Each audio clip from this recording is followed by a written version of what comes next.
Ao lado de Paula Sampaio. Paula, boa tarde para você.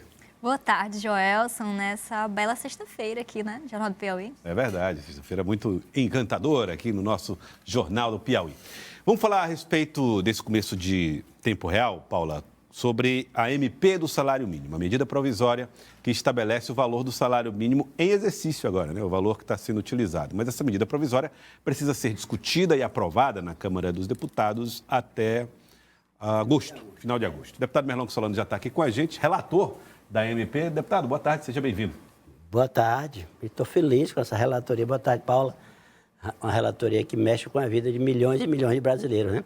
Salário mínimo, um grande número de pessoas que ganham salário mínimo, as pensões, as aposentadorias, os benefícios sociais, enfim, são muitos milhões de famílias que dependem do valor do salário mínimo. Qual é a consequência se essa MP não for aprovada até o prazo final de agosto? Cai a decisão, porque a medida provisória é uma espécie de crédito que a legislação brasileira concede ao Poder Executivo. Ele baixa a medida provisória que passa a ter força de lei a partir da hora da publicação. Vale por 120 dias. Nesses 120 dias, se o Congresso não apreciar, ela cai. Perde os seus efeitos. É como se tivesse sido reprovada pelo... Pronto. Se o Congresso apreciar, ele pode negar, ou pode aprovar totalmente, ou pode aprovar alterando. Acho que, neste caso, a tendência deverá ser aprovar sem alterar. A não ser que o próprio governo já considere oportuno propor, e nesse caso ele terá que me apresentar a proposta, uma política definitiva de valorização real do salário mínimo. A exemplo do que havia no primeiro e no segundo governo do Lula e da Dilma. Como? Era a inflação mais o crescimento do PIB. Isso virá uma regra. Que o Lula já está discutindo, o Ministério do Trabalho já está discutindo, por determinação do presidente Lula, com as centrais sindicais, um novo modelo de reajuste permanente, para não ter mais necessidade de a cada ano ter que mandar uma medida provisória. Certo. Esta medida provisória é para este aumento real agora, que primeiro saiu de 1.212 para 1.302, ainda em dezembro, com a medida provisória do Bolsonaro, e agora, com a medida do Lula, saiu de 1.302 para 1.320. Mas todas as duas medidas provisórias. Se tiver um PL definindo um modelo de reajuste todo ano, não será mais necessário a cada ano baixar uma medida provisória. Mas aí não tem consequências econômicas muito fortes? Pois é, por isso que talvez o governo não vá propor. Eu não vou propor isto, porque eu sou um deputado de governo, fui secretário de Planejamento por 3 anos no Piauí, sei o quanto é complexo mexer com um salário que afeta as contas das prefeituras, da Previdência Social, das empresas. Isso é uma coisa que precisa de muito cuidado. E a medida provisória tem um prazo curto para ser votada. Só daqui até o final de agosto e ainda temos um recesso no meio. Então, acho que essa política permanente de valorização do salário mínimo deve ser discutida mesmo num projeto de lei específico, no meu modo de ver. Entendi. Entendeu? Paula? Deputado, agora, no início desse ano, a gente ouviu críticas, principalmente da oposição, pelo o valor desse aumento, né, que se colocado na ponta do lápis chega a R$ 18. Dentro dessa política de valorização que o senhor cita, que deve ser criada através de um projeto de lei posteriormente, o senhor acredita que o governo, nesses próximos 4 anos, tem perspectivas de dar um aumento maior no salário mínimo para a população? Paula, a oposição se esquece aí de duas coisas. Primeira coisa, menos importante, é que Bolsonaro não pagou nenhum mês com o novo salário mínimo. Ele aumentou de 1.212 para 1.302. 1.302 a partir de que mês? Janeiro de 2023. Portanto, ele não enfrentou as consequências nem do salário de 1.302. Quem está pagando com o valor de 1.302 desde janeiro é a economia, o governo Lula, as prefeituras hoje. E o governo Lula suportou esses 1.302 e ainda entendeu oportuno dar mais, aumentando para 1.320. Portanto, ratificando a retomada de uma política de valorização real do salário mínimo. Porque se a gente pegar a inflação do ano passado, foi só 5 e pouco por cento. Somando isso tudo aí, dá mais de 8% de reajuste no valor do salário mínimo. Segunda coisa... Aumento real de 3%. Pronto, Segunda coisa que é a mais importante. Salário mínimo, salário você não pode aumentar só com base na força da vontade. É preciso olhar a realidade da economia do país. Esse salário é pago por uma grande empresa que não vai sentir muito. Mas ele é pago também pela dona de casa que tem uma doméstica. É pago pela Previdência Social para milhões de pessoas. para as pessoas que recebem o benefício de prestação continuada, para muitas prefeituras pequenas, enfim, a situação por milhares de pequenos empreendedores micro e pequenas empresas que têm 1 ou 2 ou 3 funcionários. Enfim, a coisa é um pouco mais complexa, aliás, não é um pouco, é bem mais complexa, e é preciso que haja uma correlação entre o aumento da produtividade e o crescimento da economia com o crescimento do salário. Não é só chegar de um dia para o outro e dizer, bom, agora eu quero um salário mínimo de 5 mil reais. Caso contrário, você inviabiliza empregos. Inviabiliza empregos, inviabiliza os negócios. E o governo Lula tem responsabilidade. O importante é a tendência. Mesmo com essa política de aumentar devagarinho, ao longo do primeiro e do segundo governo Lula e do Dilma, o salário mínimo subiu mais que a inflação, 70 e tantos %. Agora, eu faço então uma pergunta no outro caminho, né? A mesma pergunta da Paula, só com outro olhar. Existe perspectiva dessa melhoria econômica que possa propiciar essa valorização do salário mínimo, esse aumento do salário mínimo dentro de uma...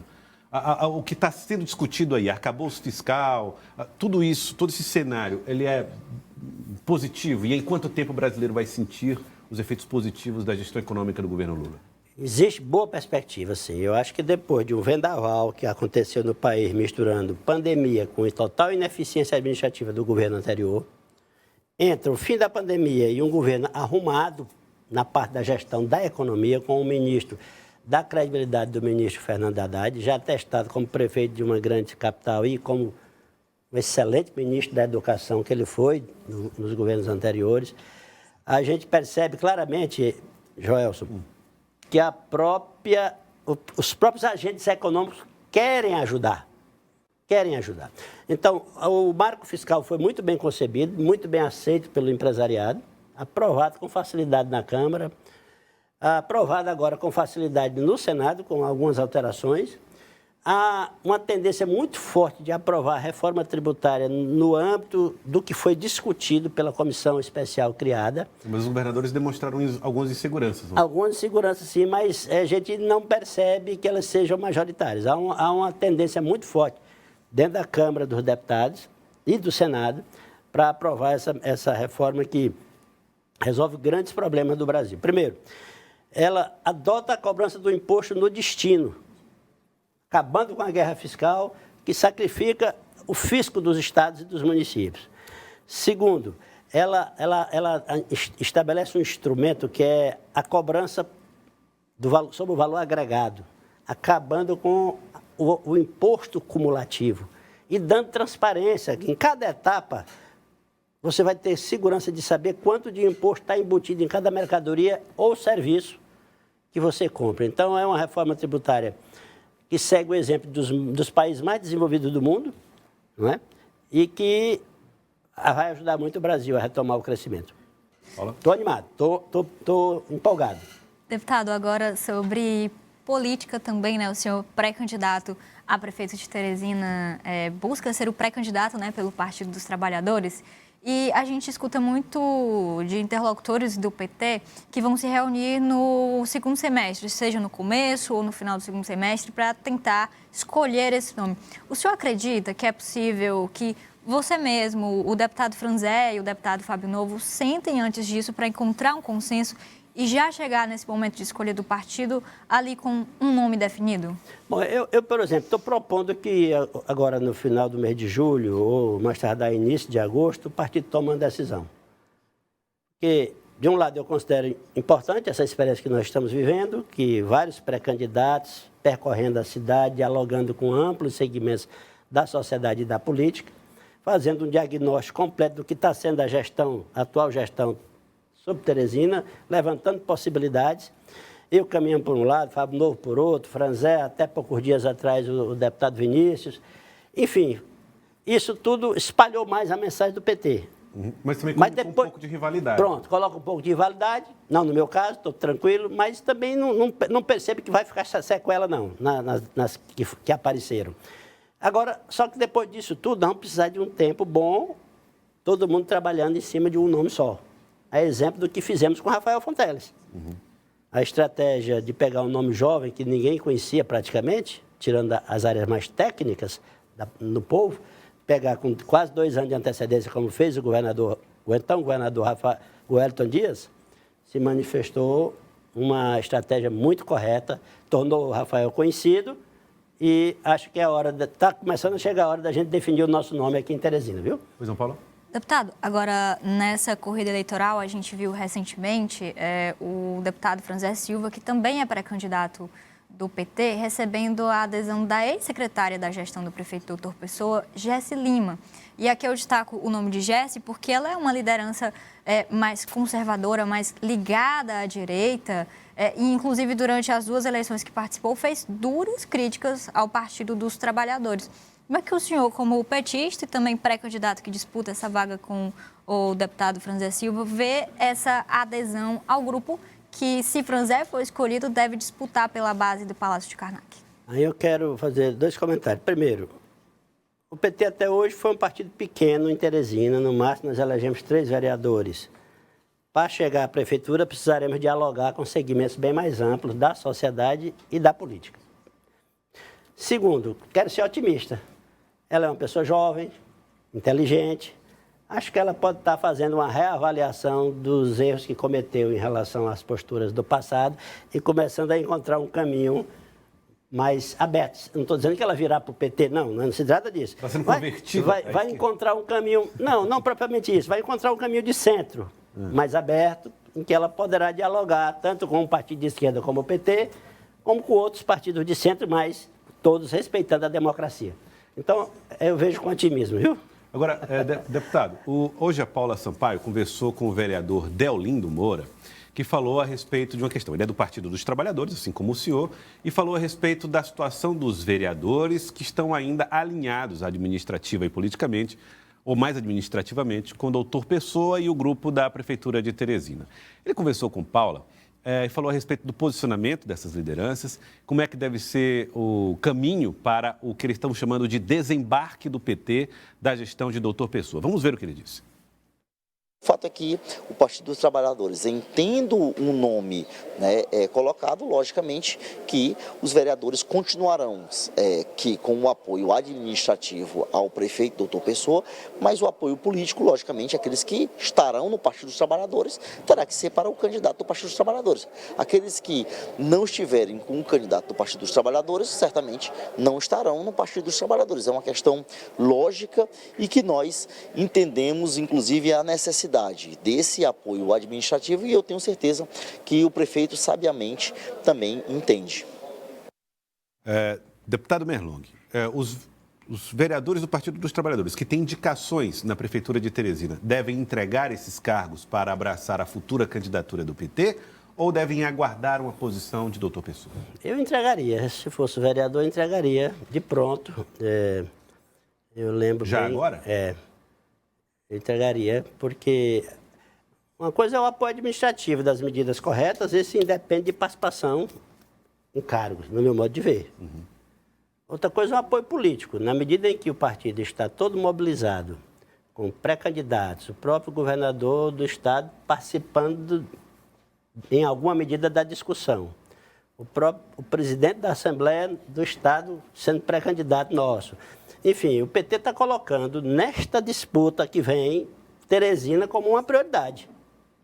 Tem 2 deputados estaduais, um deputado federal se dispondo a serem pré-candidatos do partido. Até pouco dia tínhamos um outro deputado estadual. Temos o governador interessado no processo. O governador está interessado? Está interessado no processo. O ministro Wellington Dias interessado no processo. Então, nós não vamos admitir corpo mole nesse processo. As pessoas todas serão chamadas à responsabilidade. Haverá uma candidatura do PT e todos serão chamados a se posicionar claramente em relação a essa candidatura. Agora já? Quanto ao momento, eu não posso precisar. Deputado, pelo que a gente escuta dos parlamentares, eles não querem antecipar essa decisão. É o que eu entendi da fala do vereador Deolindo Moura. Do ponto de vista do prefeito, é interessante manter a bancada do PT, como o senhor falou, para a aprovação dessas medidas administrativas. Agora, o que a gente escuta de interlocutores do PT na Câmara é que esses espaços que eles têm na gestão são importantes também até para a própria articulação que eles estão fazendo para as suas campanhas em 2024. Eles temem não ter a estrutura que outros pré-candidatos do partido possam ter ali para disputar na Câmara Municipal. O senhor acha que é possível conciliar esses 2 projetos, o majoritário e o proporcional dos vereadores na Câmara? Eu não sei como fazer isso, não. Para mim seria complicado. Eu tenho uma cintura meio dura, né? Meio dura, apesar de não gostar muito de briga, mas minha cintura, meus princípios só vão até determinados, só aceitam até determinadas questões. Eu vejo, repetindo, apoio administrativo a uma gestão é uma coisa, apoio político é outra. Apoio administrativo não supõe a necessidade de participação no governo. Supõe a avaliação da medida que está sendo proposta. Ela é correta? Ela ajuda a cidade ou não ajuda? Isso se chama apoio administrativo. Agora, na véspera de um processo eleitoral, continuar ocupando espaços administrativos com cargos de responsabilidade, a coisa vai ficando cada vez mais delicada. O próprio prefeito, num dado momento, poderá chamar as pessoas... E exigir posição. E fazer como o Wilson Martins fez em 2014, que a partir de agora vão ter que dizer se estão comigo ou não. Na hora que ele falou isso, eu entreguei o cargo do secretário das cidades. Em novembro de 2014, novembro de 2013, que a eleição foi em 2014. E aí ele concorreu para o Senado. Concorreu para o Senado porque queria que a gente apoiasse o Zé Filho. E eu era secretário das cidades, mas deputado estadual do PT. Sabia que o PT ia ter candidato. O Wellington Dias, na oportunidade. Sim, então, de imediato, entreguei o cargo de secretário das cidades e voltei para a Assembleia. Muito bem, está aí, deputado. Quero agradecer a presença do senhor aqui no Jornal do Piauí. Obrigado por ter vindo. Obrigado a você, um abraço. Obrigado.